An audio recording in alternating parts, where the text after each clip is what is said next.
Ciao, Shaheera. Ciao, Gaia. Today, I'm very glad to welcome at State of the Art Stories for Learning Shaheera Bhutto, cross-disciplinary brand and communication strategist dedicated to defining a social and cultural impact within communities and independent brands. Shaheera is a specialist in place branding, as known as civic branding, which works on the level of districts, neighborhoods, and cities. Place branding impacts any size neighborhood, the businesses within, and the overall feel of the areas we live in. This type of branding also means generating visibility and revenue for businesses, especially smaller businesses, which constellate our neighborhoods and the economy serving those areas. All of this shines light on the importance of honoring the community we live in and the businesses.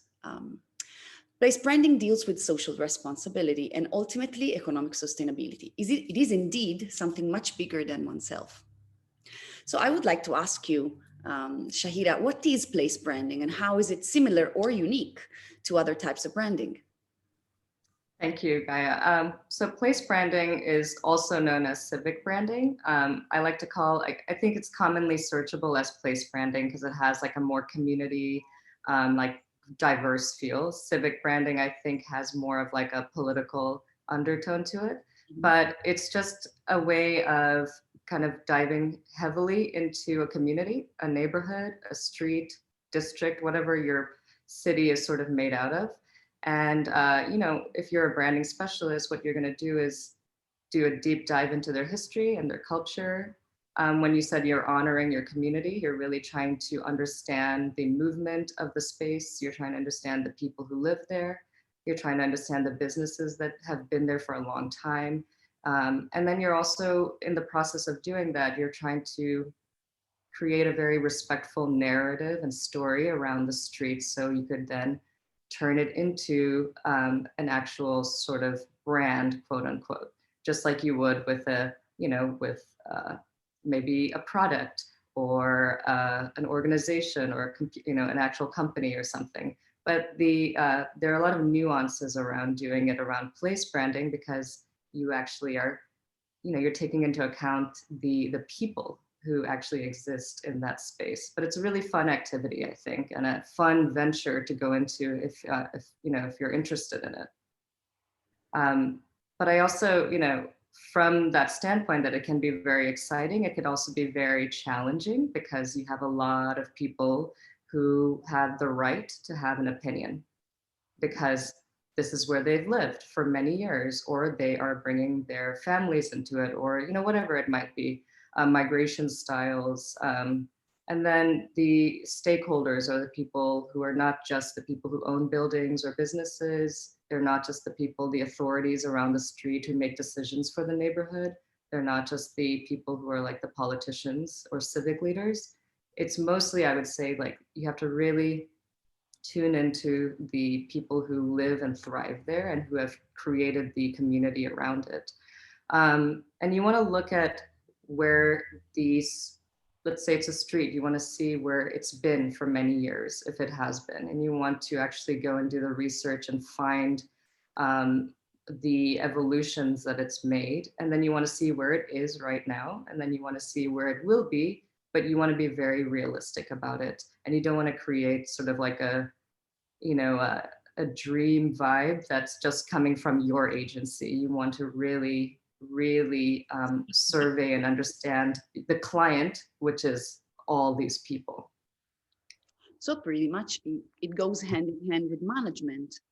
Yes, it is a lot of management because when you do place branding, I would think that, doing a survey, multiple surveys would be a very important thing to understand. You want to survey, if you would have to get in touch with, and this is exciting for an agency or from a creative standpoint, because then you get to understand the way your community is actually working and how people actually engage with each other. And you're collecting data, but you're not doing it in you're not doing it in a very like, maybe in like an anthropological way. But there is, but you could definitely enlist help from, people who are anthropologists, people who are civic workers and leaders, the library. There are all sorts of resources on your community and town websites. There's a lot of actual like statistical data that you can generate and find. But I think asking really important survey questions of the community, and then asking them of the business owners, and then asking them of, it's just, there's so many opportunities to understand where people's mindsets are around what they view as the image and narrative and story of their street. And then you can go into the creative part and actually create the physical, like, assets and logos and stories around it, which is exciting. It's exciting to see that you can pretty much brand a lot of things that you would have not thought of. Yeah. This is something that in Italy is happening and has been happening for a while. Let's think about Venice, which has been the place to be over the centuries, but it has never been done, the branding, in such an organized way. So why would you think is place branding important to look at as a branding specialist and designer, or anyone in the field? Well, I think bringing up Venice is a really good point, because you view Venice as one place that has one type, a few things that they offer when you're, and it's a very, has a very tourist vibe. And that's okay. And that's important. That's what sustains the economy that you live in, right? But you also, there's much more around the city itself. And I always think in my head, community and culture are the core of a brand. So when you are establishing a brand, if you're establishing a brand around like I said, a product, or whatever it might be, you want to see where you fit and where you'll do well. But you have all these nuances where you have to create a strategic message around how you can economically, do well. But you're not only using that as your driving force, because then you forget the culture and what's important and the value. And I think from just anything that you do as a creative person, and I assume most people who go into branding are creative thinkers or they're strategic thinkers. It's not, even if you're doing something creative, you have to understand the operations. You also have to understand that even if you want to have a creative brand or an event that engages a lot of people, you have to, again, understand your surroundings. I like to say, like, read the room.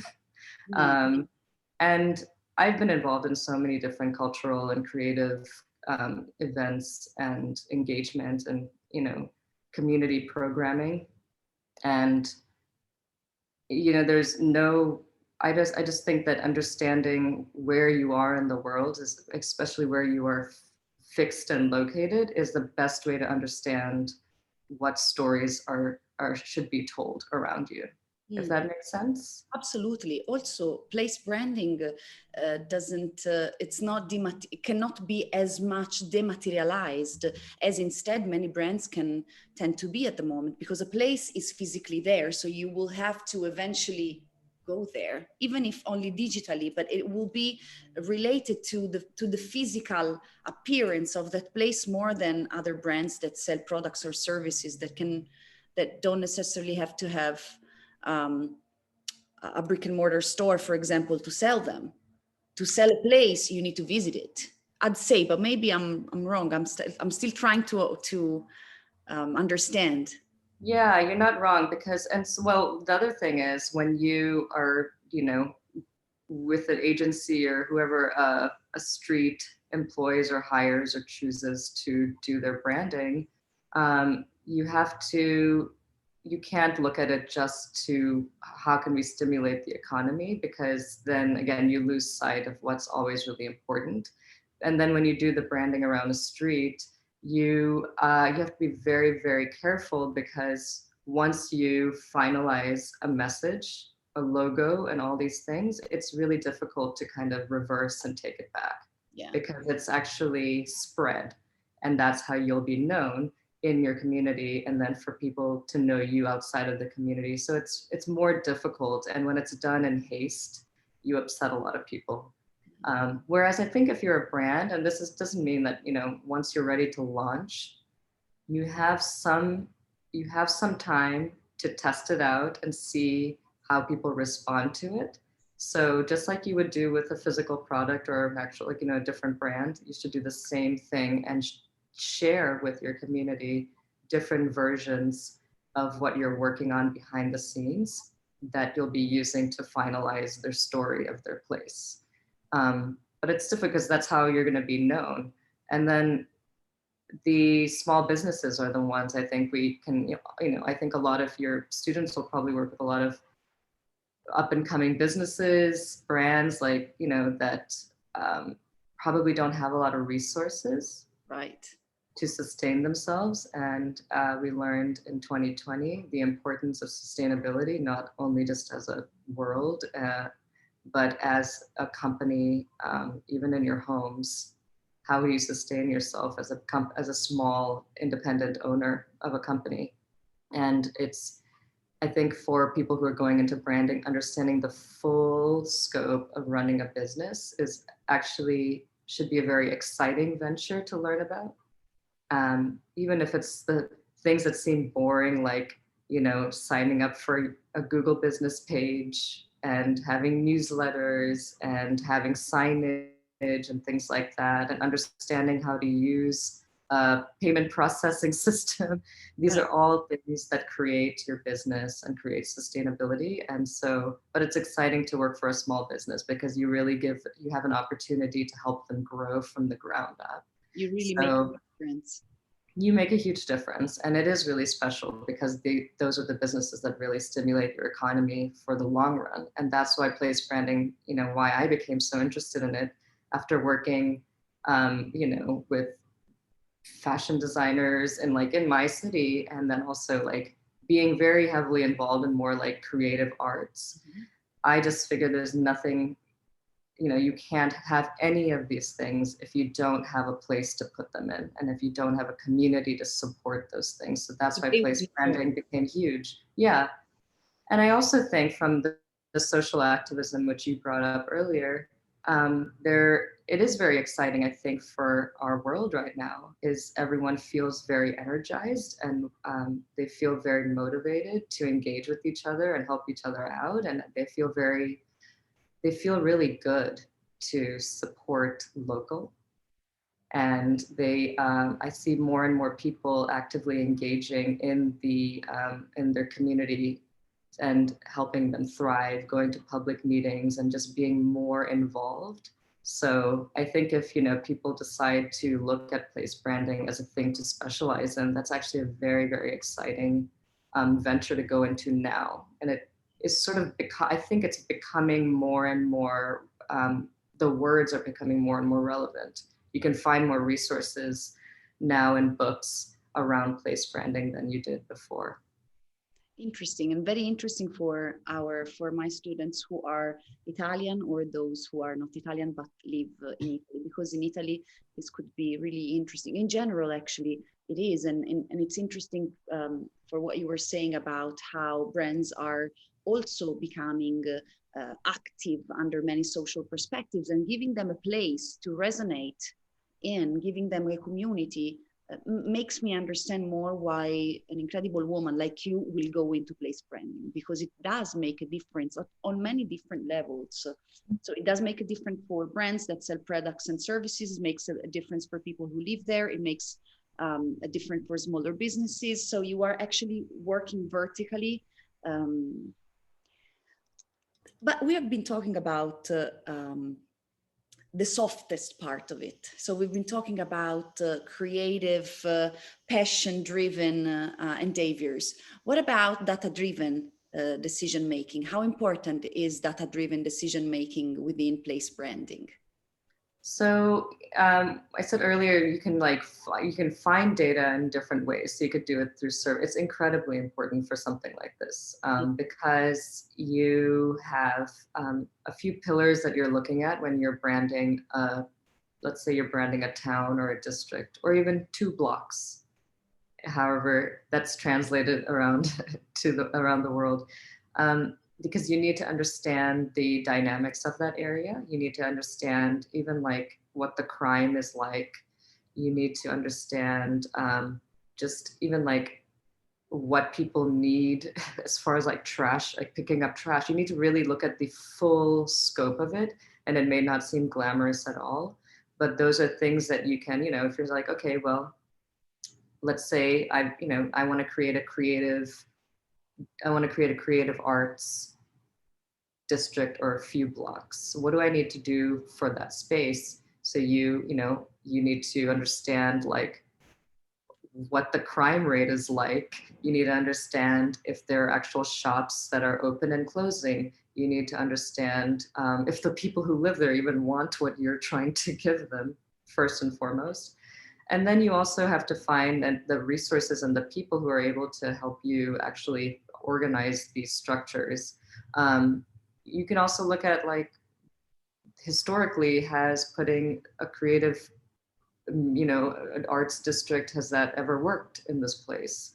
You have to look at people's transportation. Are they able to get there? Can they walk there? Can they ride their bikes there? Can they drive there?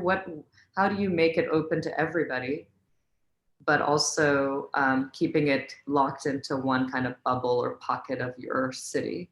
And you could do this all through like city statistics. You could look at, like there's so many online resources through your city's website, the social media, how people are portraying and like following and seeing how people like to engage in that area. And data is huge, and data is not just in, numbers, because I think as a creative, we will lose sight of the importance because we're like, I don't understand the numbers, but you don't have to. You can work with people who understand that.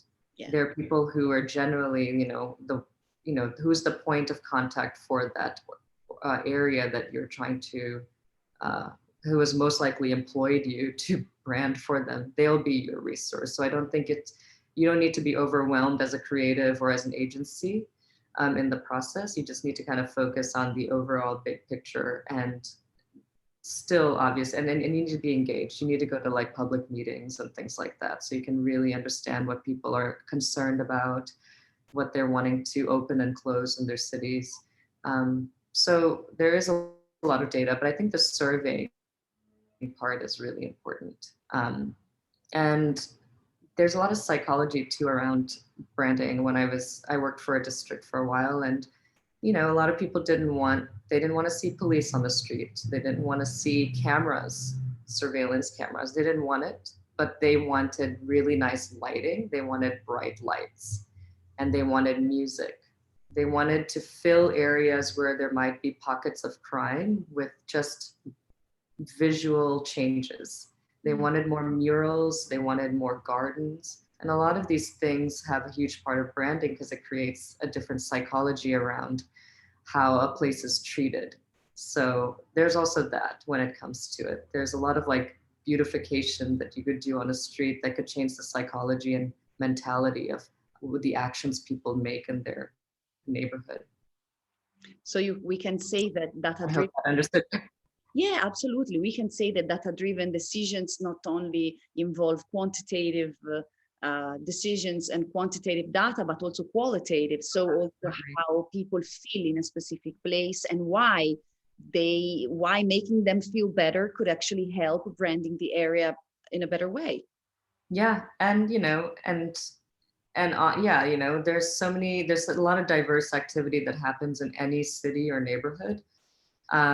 And you just have to figure out ways that you can adapt and just make it better and brighter, essentially, without taking, it's being very mindful of not being harsh and making rash decisions when you're doing something like this, because it's very sensitive, but it can be a lot of fun if you do it right and if you do it ethically. Yeah, something that maybe we should add to the title of this interview is not place branding, but it's ethic place branding, because all that you've been talking about resonates with a sustainable, ethic, respectful way to give visibility to areas without impacting on the quality of life, if not making it better, which is offered there, and also on the mood, on the overall mood. So it feels like you are a very respectful place branding strategist. Yes, it's absolutely important. So I can see why you are telling me that it's very difficult, because you have to listen to everybody. You cannot just arrive and say, we're gonna do this, cut Yeah. there. Now we make the logo. This is gonna be all different. It doesn't have to feel different. It has to be the best that it can be. And I think we've learned since 2020 that when it's okay for things to happen gradually and it's okay for things to evolve. So part of being a brand specialist, if you're going to be a brand specialist in place branding, what you're doing is you're understanding you need to have a lot of good foresight.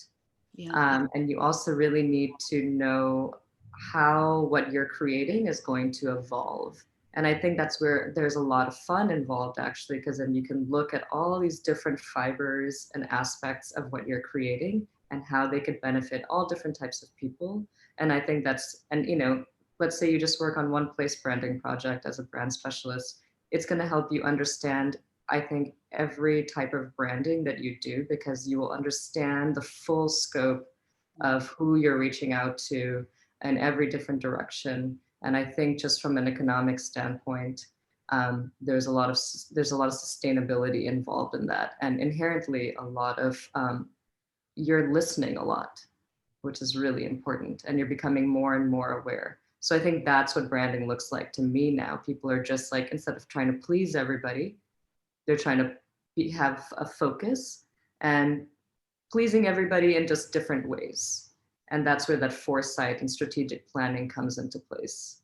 Yeah, we If were that talking makes about, sense. yeah, absolutely. We were talking about the ambivalence of place branding as a way to generate revenue, foot traffic to businesses which are having a severe, I mean, pandemic hasn't helped, but I mean, there's a lack of foot traffic in many stores at the moment, brick and mortar stores.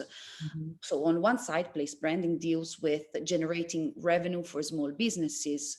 On the other, though, to make a place more enjoyable, more pleasing to live in. So it can seem an oxymoron, and in some ways perhaps it is. So you are working on different levels, and none of the two are any less important.